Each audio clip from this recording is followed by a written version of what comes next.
टोपरे जी, संजय जगताप जी, नसीम खान जी, हमारे कैंडिडेट रविंद्र धंगेकर जी कहाँ हैं? आ जाइए, सामने आइए, सामने आइए।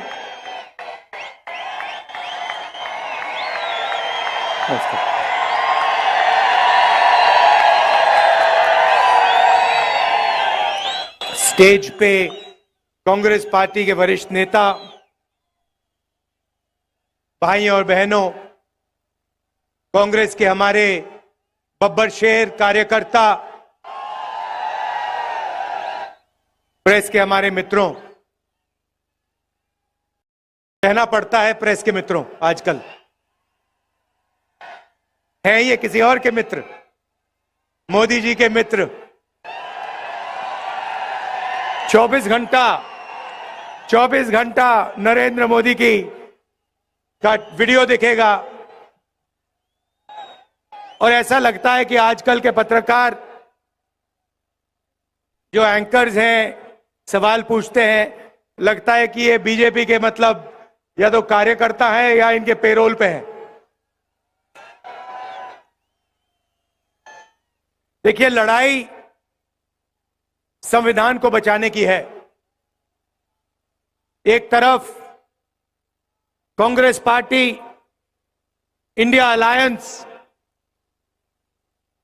कॉन्स्टिट्यूशन को, संविधान को, लोकतंत्र को बचाने में लगी है।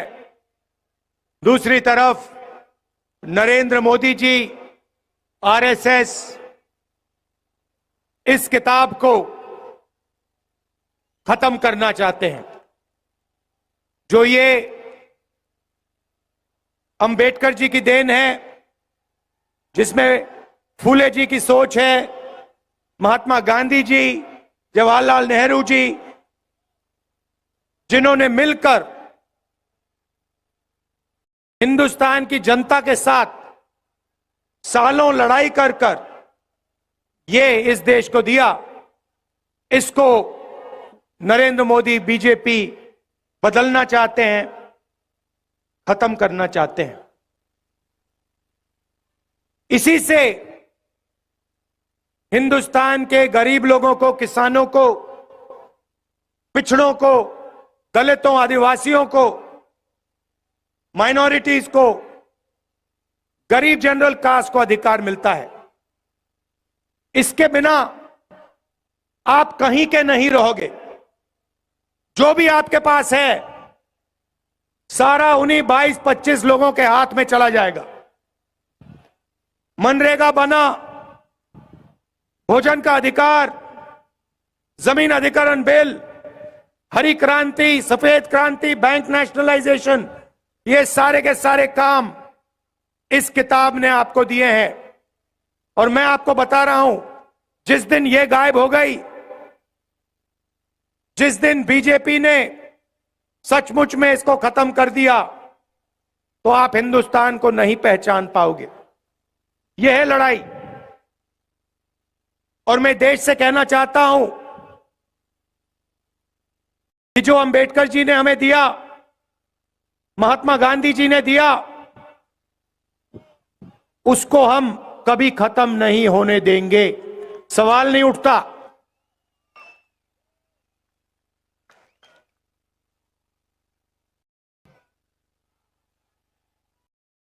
कभी उनके नेता संविधान को बदलने की बात करते हैं,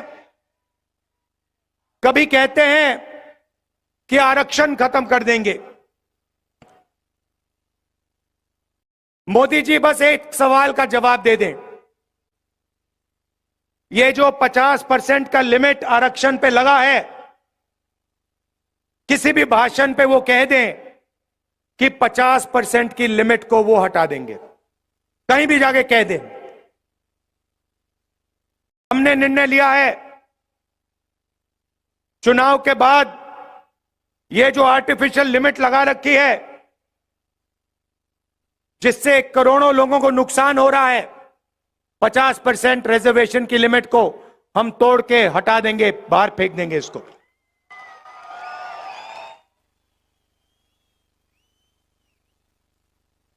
देश में 15% दलित आबादी है, 8% आदिवासी है और तकरीबन 50%, कम से कम 50% पिछड़े वर्ग की आबादी है। 50, 15 और 8 कितना हुआ? कितना? 73। मैंने शुरुआत में कहा कि ये मीडिया वाले हमारे दोस्त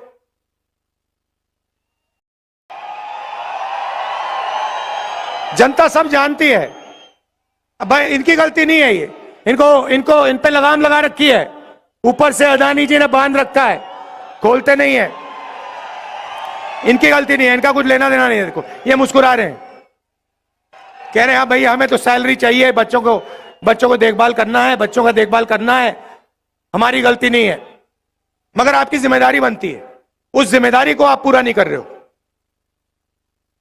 मगर पिछड़े दलित आदिवासियों की 73% आबादी है। ये बड़े बड़े मीडिया की कंपनी की लिस्ट निकालिए, उनके नाम देखिए, मालिकों के नाम देखिए, बड़े बड़े एंकर्स के नाम देखिए,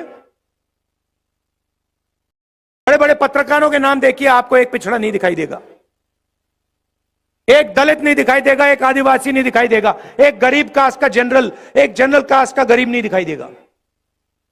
इसीलिए ये कभी किसानों की बात नहीं करते, मजदूरों की बात नहीं करते, बेरोजगारी भागीदारी की बात नहीं करते। ये अंबानी जी की शादी दिखाते हैं आप लोगों को, उसमें आपको दिखाते हैं देखो देखो किसी ने 10 करोड़ की घड़ी पहन रखी है, किसी ने 2 करोड़ का ड्रेस पहन रखा है, वो दिखाते हैं। मगर किसान भूखा मर रहा है, खेतों में पानी नहीं है, महंगाई बढ़ती जा रही है, इन बातों के बारे में ये कभी नहीं बताएंगे। ये आपके हैं ही नहीं, ये आपके हैं ही नहीं, ये अदानी के हैं। जो हिंदुस्तान के 22 सबसे अमीर लोग कहते हैं वो ये करते हैं। मुंबई का एयरपोर्ट उठा ले गए, सीबीआई ईडी का दबाव लगाया, अदानी जी को पकड़ा दिया, मीडिया ने कुछ नहीं कहा। Ports, airport, infrastructure, defence industry सारी की सारी उठा के ले गए, मीडिया कुछ नहीं कहती। मगर इनकी जिम्मेदारी बनती है। भ्रष्टाचार होता है, इलेक्टोरल बॉन्ड्स का हजारों करोड़ रुपए का भ्रष्टाचार होता है, हफ्तेबाजी होती है आंखों के सामने, मीडिया वाले एक शब्द नहीं बोलते। उधर सुप्रीम कोर्ट कहता है कि इलेक्टोरल बॉन्ड स्कीम इलीगल है, भ्रष्टाचार हुआ है इसमें, बंद कर दो इसको। अब जानते हो इलेक्टोरल बॉन्ड स्कीम में क्या हो रहा था? हमने तारीखें मांगी, ये तारीख नहीं दे रहे थे। मोदी जी कहते हैं राजनीति को मैं साफ कर रहा हूं। अगर आप राजनीति को साफ कर रहे हैं तो सारे के सारे डोनर्स के नाम आपने छुपा के क्यों रखे हुए हैं? जब डोनर के नाम सामने आते हैं तो पता लगता है। एक दिन एक कंपनी को कॉन्ट्रैक्ट मिलता है हजारों करोड़ रुपए का, उसके एकदम बाद वो कंपनी बीजेपी को पैसा देती है। किसी और कंपनी पर सीबीआई केस खोलती है, वो कंपनी बीजेपी को हजारों करोड़ रुपए देती है, केस बंद हो जाता है। देश के सामने नरेंद्र मोदी भ्रष्टाचार कर रहे हैं, मीडिया कुछ नहीं कहती, आप कहे ही नहीं। फिर 200 सबसे बड़ी कंपनियों की लिस्ट निकालिए, उनके नाम निकालिए, उनके बड़े सीनियर मैनेजमेंट में जो लोग हैं उनके नाम निकालिए, आपको एक पिछड़ा, एक दलित, एक आदिवासी, एक गरीब जनरल कास्ट का नहीं मिलेगा। 22 लोगों को नरेंद्र मोदी जी ने 16 लाख करोड़ रुपए कर्जा माफ करके दिया है। आप शेम कह रहे हो, मगर 16 लाख करोड़ रुपए कितना होता है जानते हो? आम आदमी नहीं समझ सकता, आप और हम नहीं समझ सकते 16 लाख करोड़ रुपया क्या होता है। मैं आपको बताता हूं। अगर हमने किसानों का कर्जा माफ किया था जब यूपीए की सरकार थी, अगर आप किसानों का कर्जा माफ 24 बार 24 साल के लिए हर साल कर्जा माफ करोगे, उतना पैसा नरेंद्र मोदी ने 22 लोगों को दिया है। 24 साल का मनरेगा का पैसा 24 बार किसान का कर्जा माफ करो, उतना पैसा दे दिया इसने। हालात यह है कि 22 लोगों के पास उतना धन है जितना 70 करोड़ लोगों के पास है। 1% हिंदुस्तान के हाथ में 40% हिंदुस्तान का धन है। और किसी भी संस्था में आप देख लो, सरकार में देख लो, कॉर्पोरेट इंडिया में देख लो, मीडिया में देख लो, प्राइवेट अस्पतालों में देख लो, प्राइवेट कॉलेजेस यूनिवर्सिटी में देख लो, आपको एक पिछड़ा नहीं मिलेगा, एक दलित नहीं मिलेगा, एक आदिवासी नहीं मिलेगा। 90% आबादी है आपकी कोई भागीदारी है ही नहीं। पिछड़ों की बात करनी है, दलित आदिवासियों की बात करनी है, ढूंढना है उनको। मजदूरों की लिस्ट में जाके देखो उनको, जो मनरेगा करते हैं वहां जाके देखो, कॉन्ट्रैक्ट लेबर का काम करते हैं वहां जाके देखो। 90% हिंदुस्तान या मनरेगा कर रहा है, या कॉन्ट्रैक्ट लेबर कर रहा है, या कहीं सड़क पे मजदूरी कर रहा है। और हिंदुस्तान की पावर स्ट्रक्चर में है ही नहीं, कहीं नहीं है। 650 हाईकोर्ट के जज हैं, आपकी आबादी 73% है, 650 में 100 भी नहीं है आप। 90 लोग हिंदुस्तान की सरकार को चलाते हैं, 90 आईएएस अफसर हैं, बजट को वो बांटते हैं। महाराष्ट्र को कितना पैसा मिलेगा, कर्नाटक कितना जाएगा, सड़कों में कितना जाएगा, डिफेंस में कितना जाएगा, शिक्षा स्वास्थ्य में कितना जाएगा, वो 90 लोग डिसाइड करते हैं। उनकी लिस्ट निकाली मैंने। चलो देखते हैं पिछड़े कितने हैं, दलित कितने हैं, आदिवासी कितने हैं। 90 में से 3 ओबीसी हैं, 3 दलित हैं, 1 आदिवासी है, और बैक ऑफिस में बैठा रखे हैं। आप ये मत सोचिए कि फाइनेंस मिनिस्ट्री में है, डिफेंस मिनिस्ट्री में है, बड़ी मिनिस्ट्री में नहीं, नहीं नहीं नहीं नहीं नहीं नहीं नहीं। 7 लोग हैं, 73% आपकी आबादी, 7 लोग हैं 90 में से, पीछे बैठा रखे हैं। चू नहीं कर सकते वो। और अगर 100 रुपए खर्च होता है बजट में, तो 6 रुपए 10 पैसे का निर्णय ये 7 अफसर लेते हैं, और कभी भी इनका वीटो लग सकता है। और यही हालत हर सरकार में है। महाराष्ट्र की सरकार में भी यही है, उत्तर प्रदेश की सरकार में भी यही है, दिल्ली की सरकार में भी यही है। तो 90% के पास यहां कुछ है ही नहीं, यह सच्चाई है। इसीलिए हमने मैनिफेस्टो में साफ लिखा है, हमारी सरकार आएगी तो हम जाति जनगणना कराएंगे, इकोनॉमिक सर्वे कराएंगे, और हिंदुस्तान के हर संस्था का सर्वे कराएंगे। मतलब यह पता लगाएंगे कि प्रेस में, मीडिया में पिछड़े वर्ग के कितने लोग हैं, हिंदुस्तान की कॉर्पोरेट इंडिया में पिछड़े वर्ग के दलित आदिवासी कितने हैं, प्राइवेट अस्पतालों में डॉक्टरों में कितने हैं, कॉलेज यूनिवर्सिटी में कितने हैं। इससे दूध का दूध पानी का पानी हो जाएगा।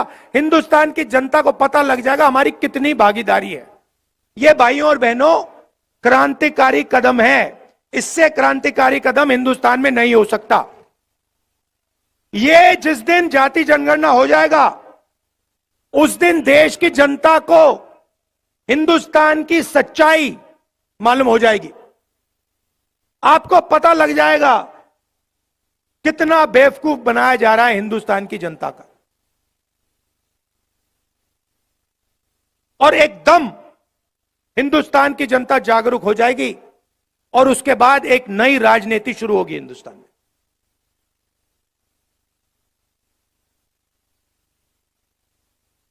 नरेंद्र मोदी, जिस दिन मैंने ये जाति जनगणना की बात की, उससे पहले रोज नरेंद्र मोदी जी कहते मैं ओबीसी हूं, मैं ओबीसी हूं। अच्छा, जिस दिन मैंने जाति जनगणना की बात की, कहते हिंदुस्तान में तो कोई जाति नहीं है, दो ही जात है, एक अमीर एक गरीब।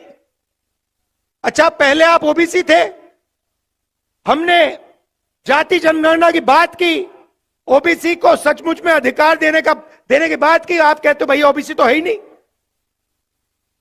आप डिसाइड करो, आप ओबीसी हो या नहीं हो। हिंदुस्तान में ओबीसी वर्ग है, हां या ना, देश को बता दो। मगर हमने डिसीजन ले लिया है, जाति जनगणना होगा। 50% का ये जो बैरियर बना रखा है, इसको तोड़ फोड़ के हम परे कर देंगे।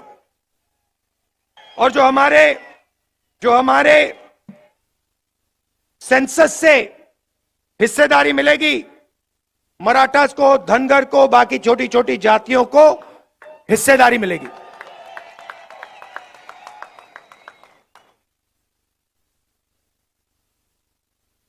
अब सवाल उठता है, नरेंद्र मोदी जी ने पिछले 10 साल 22 लोगों को फायदा पहुंचाया है।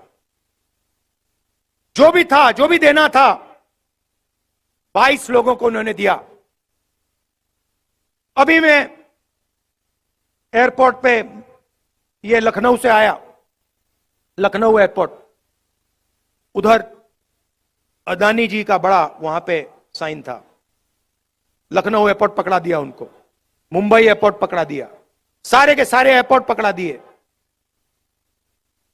पहले पब्लिक सेक्टर में 90% को रास्ता मिलता था, आरक्षण था। पब्लिक सेक्टर को पूरे प्राइवेटाइज कर दिया। रेलवे में आपको नौकरी मिलती थी, उसको प्राइवेटाइज करने में लगे हुए हैं। ये बुलेट ट्रेन का बहाना है इनका, प्राइवेटाइज करने का बहाना है ये। तो जहां भी आप देखो, जो आपके रास्ते थे वो सब बंद कर दिए। पहले आप सेना में जाते थे, पेंशन मिलती थी, अगर कुछ होता था शहीद का दर्जा मिलता था, कैंटीन मिलती थी, उसको भी खत्म कर दिया। नरेंद्र मोदी नई योजना लाए, अग्निवीर योजना। 2 तरीके के शहीद बना दिए, एक नॉर्मल सोल्जर जिसको पेंशन मिलता है, दूसरा अग्निवीर। अगर वो शहीद होगा, उसको ना शहीद का दर्जा मिलेगा, ना पेंशन मिलेगी, ना कॉम्पेंसेशन मिलने वाली। तो आपके सारे के सारे रास्ते इन्होंने बंद कर दिए। अब इंडिया की सरकार आएगी तो ये आपके जो रास्ते हैं ये फिर से खोलने पड़ेंगे, और हम इसको तेजी से, बिना झिझक ये दरवाजे हम खोल देंगे, एक के बाद एक। पहली बात आपको बता रहा हूं, अग्निवीर स्कीम को हम खत्म करके उठा के बाहर फेंक देंगे। दूसरी बात, ये जो इन्होंने गलत जीएसटी बना रखी है, ये जीएसटी जो छोटे दुकानदारों को, स्मॉल एंड मीडियम इंडस्ट्री को खत्म करने वाली जीएसटी है, अदानी वाली जीएसटी है, इसको हम बदल देंगे। 5 अलग अलग टैक्स नहीं होंगे, एक टैक्स होगा, कम से कम टैक्स होगा। पहली बार हिंदुस्तान की हिस्ट्री में किसानों को टैक्स दे रखा है, किसानों से टैक्स लेते हैं। तो हमने डिसाइड किया है कि जितना इन्होंने पैसा ना ये 22 लोगों को दिया है, उतना पैसा हम हिंदुस्तान के किसानों को, गरीबों को देने जा रहे हैं। और मैनिफेस्टो में मैंने बोला है 3-4 हमने क्रांतिकारी काम, मतलब देश को हिलाने वाले, महाराष्ट्र को हिलाने वाले काम करे हैं। सबसे बड़ा काम दुनिया में किसी सरकार ने ऐसा सोचा ही भी नहीं, करना छोड़ो, सोचा ही नहीं है। हिंदुस्तान के हर गरीब परिवार की हम लिस्ट बना रहे हैं। मोदी ने करोड़ों लोगों को गरीब बनाया ना, उन सारी की लिस्ट हम निकाल रहे हैं, सारे के सारे नाम। उन परिवारों में से हम एक महिला का नाम चुनेंगे, हर परिवार में से एक महिला का नाम चुना जाएगा। और उस महिला के बैंक अकाउंट में 10,000 नहीं, 20, 25, 30,000 नहीं, 50,000 नहीं, 90,000 नहीं, 1,00,000 रुपया साल का हम डाल देंगे। और ये मीडिया वाला जो भी बोलना चाहे बोलो, हमें कोई फर्क नहीं पड़ता। चिल्लाओ, चिल्लाओ जितना चिल्लाना है तुम्हें, नाच गाना करो, डांस करो, चिल्लाओ, गाली दो, हमें कोई फर्क नहीं पड़ता। ये कहते हैं हमने मनरेगा योजना दी, कहते हैं गरीबों को ये बिगाड़ रहे हैं, आलसी बना रहे हैं। अदानी को लाखों करोड़ रुपए दिया जाता है, वो नहीं बिगड़ता, मगर मजदूरी करने वाले गरीब लोग बिगड़ते हैं। किसान का कर्जा माफ होता है, कहते हैं देखो बिगाड़ दिया किसानों को, 16 लाख करोड़ रुपए कर्जा माफ होता है, कहते हैं देखो देखो देखो विकास हो रहा है। अब हम समझाएंगे तुम लोगों को विकास क्या होता है।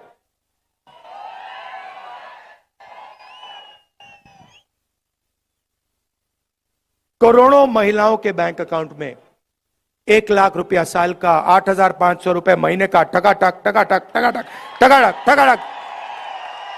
और वो कंप्यूटर से होगा, ऑटोमेटिक, और उस दिन तक होगा जब तक ये परिवार गरीबी रेखा के ऊपर नहीं होंगे। उससे पहले ब्रेक नहीं लगने वाली, एक्सेलेरेटर ही दबेगा। 1,00,000 रुपए बैंक अकाउंट में। अब यहां पे बहुत सारे पुरुष कहेंगे देखो भैया आप महिलाओं को क्यों दे रहे हो, हमें चाहिए। आप कहोगे, मैं जानता हूं, मैं आपको बताता हूं, 21वीं सदी में आप दोनों काम करते हो, स्त्री और पुरुष दोनों काम करते हैं, बाहर जाते हैं, 8-10 घंटा बाहर काम करते हो, और फिर आप दोनों घर आते हो, आप रेस्ट करते हो, और आपकी जो बीबी है, माता है, वो 8 घंटे एक्स्ट्रा काम करती है। उसके लिए किसी भी सरकार ने, उस काम के लिए किसी भी सरकार ने, दुनिया की किसी भी सरकार ने महिलाओं को कॉम्पनसेशन पैसा नहीं दिया है। अब यह पहली सरकार होगी जो इस बात को एक्सेप्ट करेगी कि हमारी महिलाएं देश के भविष्य की रक्षा करती हैं, पुरुषों से ज्यादा काम करती हैं, और उनके बैंक अकाउंट में 1,00,000 रुपया डालने जा रही है। और मैं जानता हूं, ये आप अभी ताली बजा रहे हैं, अंत में ये पैसा आप लोग ले जाओगे, दबाव डाल के किसी ना किसी तरह आप लोग को भी इससे फायदा होगा, मगर बैंक अकाउंट महिलाओं के नाम में होगा। दूसरी बात, आशा आंगनवाड़ी में जो महिलाएं काम करती हैं, उनकी आमदनी हम दुगनी करने जा रहे हैं। और मनरेगा में आज 250 रुपए मिलते हैं, सरकार आने के एकदम बाद 400 रुपए आपको मिलेंगे।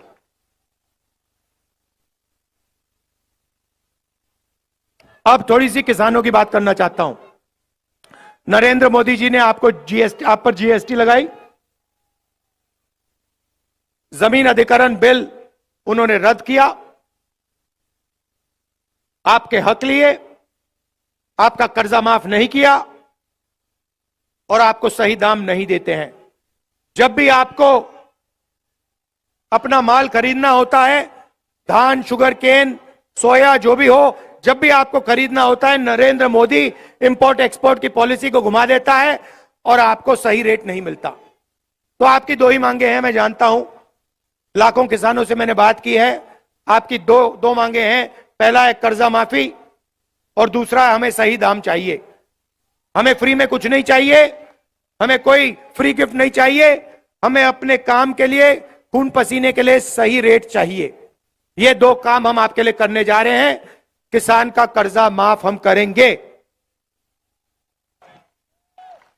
मगर हम वहां नहीं रुकने वाले। देखो, अरबपतियों का एक बार कर्जा माफ नहीं होता, जब भी वो चाहते हैं नरेंद्र मोदी उनका कर्जा माफ करता है। इसीलिए हम एक कमीशन बनाएंगे, उसका नाम होगा किसान कर्जा माफी कमीशन। जब भी वो सरकार को कहेगा कि हिंदुस्तान के किसानों को कर्जा माफी की जरूरत है, उस दिन सरकार कर्जा माफी कर देगी। मैं आपको बता रहा हूं, वो 5% की 2% की सरकार चला रहे हैं, हम 90% की सरकार चलाएंगे। और जितना उसने नरेंद्र मोदी ने उनको दिया ना, उतना ही मैं उठा के किसान को, गरीब को, दलितों को, पिछड़ों को, आदिवासियों को देने जा रहा हूं। मुझे कोई फर्क नहीं पड़ता।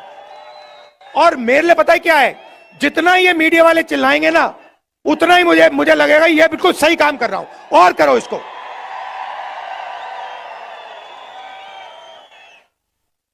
अब नरेंद्र मोदी ने करोड़ों लोगों को, युवाओं को बेरोजगार कर दिया। जब आपने उनसे पूछा था भैया हमें रोजगार दो, कहते पकौड़े बनाओ। कोविड के समय आपसे कहा भैया थाली बजाओ, मोबाइल फोन की लाइट ऑन करो।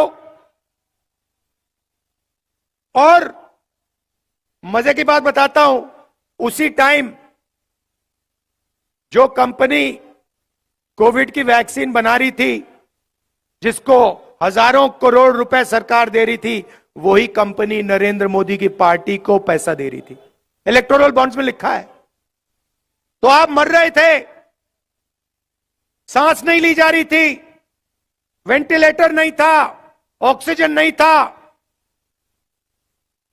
और जो कंपनी वैक्सीन बना रही थी वो नरेंद्र मोदी की पार्टी को डोनेशन दे रही थी।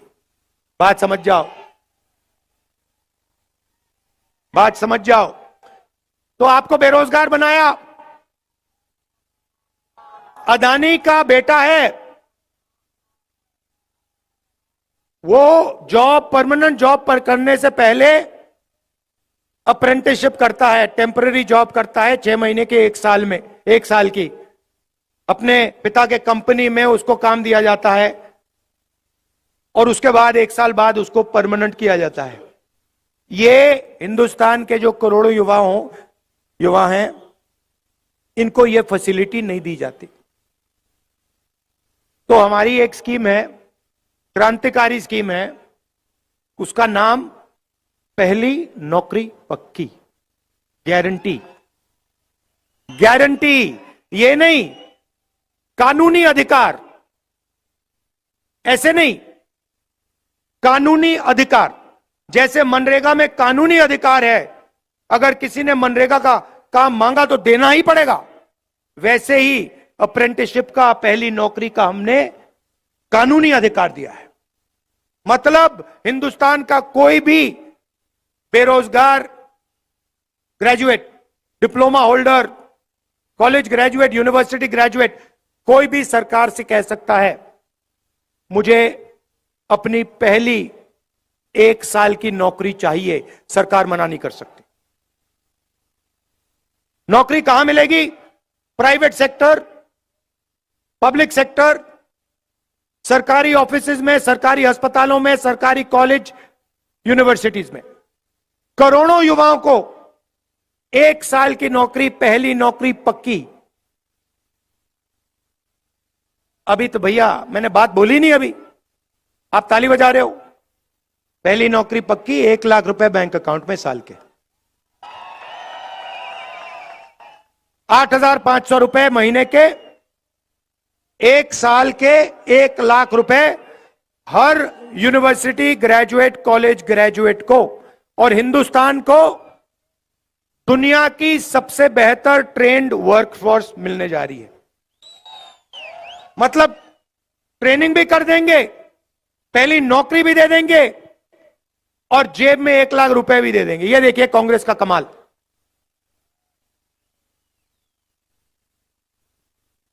तो ये शुरुआत है भाई और बहनों। जाति जनगणना, महालक्ष्मी स्कीम, पहली नौकरी पक्की, किसानों का कर्जा माफ, गारंटीड कानूनी एमएसपी, मजदूरों को 400 रुपए, आशा आंगनवाड़ियों की आमदनी दुगनी। ये शुरुआत है, ये हम आपके लिए करने जा रहे हैं। अब नरेंद्र मोदी जी के भाषण देखिए। आप जानते हो कि कर्नाटक में रवन्ना नाम सुना है आपने? हाँ सुना। उसने 400 महिलाओं का बलात्कार किया है, रेप किया है। मोदी जी ने ऐसे स्टेज पे रवन्ना जी के लिए वोट मांगे हैं। होम मिनिस्टर को बीजेपी के एमएलए ने चिट्ठी लिखी थी 6 महीने पहले कि ये रवन्ना है, इसने 400 महिलाओं का रेप किया है।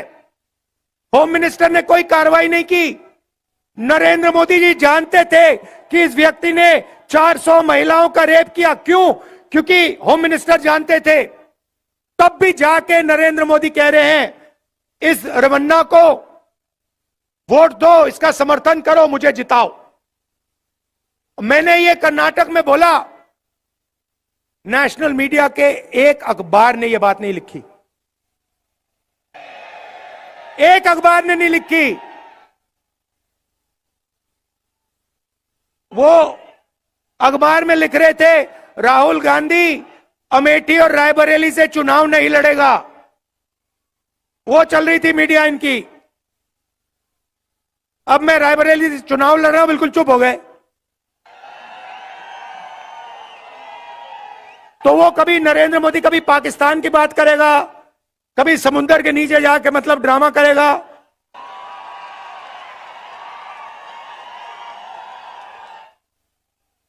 और मतलब आपने देखा, पता नहीं देखा, मतलब समुद्र के नीचे जाके बिल्कुल डरा हुआ था कि भैया कुछ हो ना जाए यहां पे। तो मजाक बना रखा है राजनीति का। और सीनियर नेता जो हैं, शरद पवार जी जैसे हैं सीनियर नेता जो हैं, उनका अपमान कर रहे हैं, उनके बारे में उल्टी सीधी बात बोलते हैं। मतलब प्रधानमंत्री में थोड़ी तो मतलब लेवल होनी चाहिए। प्रधानमंत्री को देश की बात करनी चाहिए, विकास की, किसानों की बात। मतलब क्या मतलब है सीनियर नेता का अपमान करना? क्या मतलब, क्या फायदा मिल रहा है उनको? क्या सोचते हैं कि हिंदुस्तान की जनता खुश हो जाएगी? हिंदुस्तान की जनता उनसे यह जानना चाहते हैं, आप 50% का जो आरक्षण का है उसको हटा रहे हो, यह सवाल है। जाति जनगणना कर रहे हो, यह सवाल है। उनका तो जवाब देते ही नहीं है।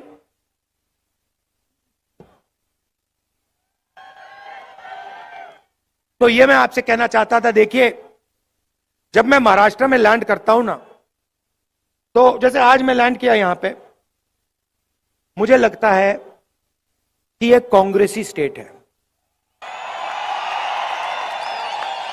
ये अगर मैं आपको बता रहा हूं, मैं जैसे ही यहां लैंड करता हूं मुझे मजा आता है, अच्छा लगता है कि मैं मतलब कांग्रेस की जो, और मैं संगठन की बात नहीं कर रहा हूं, मैं विचारधारा की बात कर रहा हूं। जो आप लोगों में हजारों साल से आपके खून में कांग्रेस पार्टी की विचारधारा है।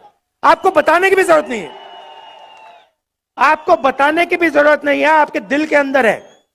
मतलब वो आपके चेहरे पे लिखा हुआ है।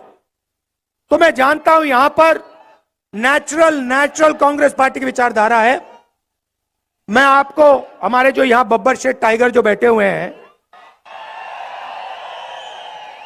ये दूसरे तरीके के टाइगर होते हैं। देखो भैया, आमतौर से जंगल में आपको मतलब 1-2 किलोमीटर में एक टाइगर मिलता है ना? यहां पे देखो कितने एक साथ बैठे हुए हैं। तो मैं आपको बता रहा हूं, आप हमारी रीढ़ की हड्डी हो, आप देश को बदलने वाली फौज हो। आप अपनी शक्ति को पहचानो, आप देश को बदलने वाली फौज हो। आपके खून के अंदर आजादी की लड़ाई, फूले जी की विचारधारा, अंबेडकर जी की विचारधारा, गांधी जी की, नेहरू जी की विचारधारा आपके खून के अंदर है। उसको निकाला नहीं जा सकता। आपके माता पिता के अंदर है, आपके बच्चों के अंदर है, आपके परदादा के अंदर है। तो यह मैं आपसे कहना चाहता था। आपने मेरा मूड बहुत अच्छा कर दिया, मैंने आपका मूड अच्छा कर दिया। अच्छा, ये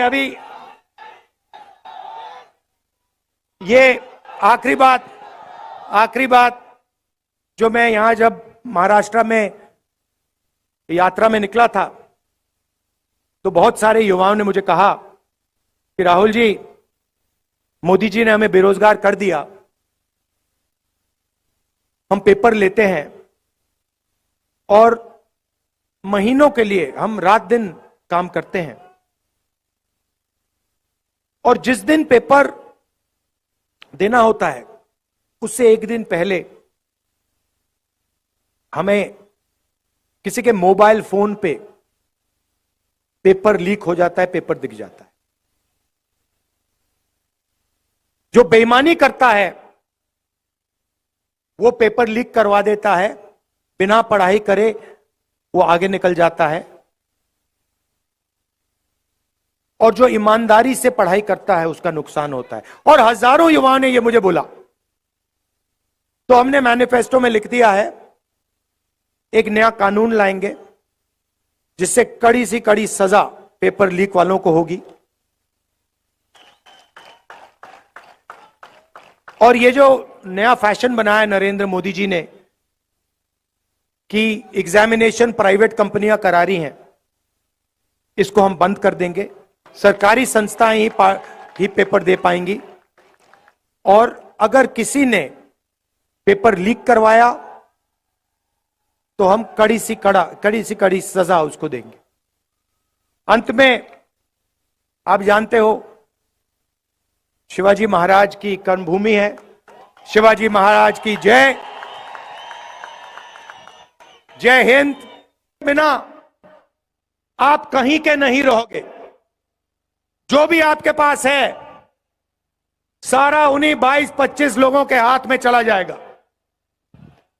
मनरेगा बना, भोजन का अधिकार, जमीन अधिकरण बिल, हरी क्रांति, सफेद क्रांति, बैंक नेशनलाइजेशन, ये सारे के सारे काम इस किताब ने आपको दिए हैं। और मैं आपको बता रहा हूं, जिस दिन ये गायब हो गई, जिस दिन बीजेपी ने सचमुच में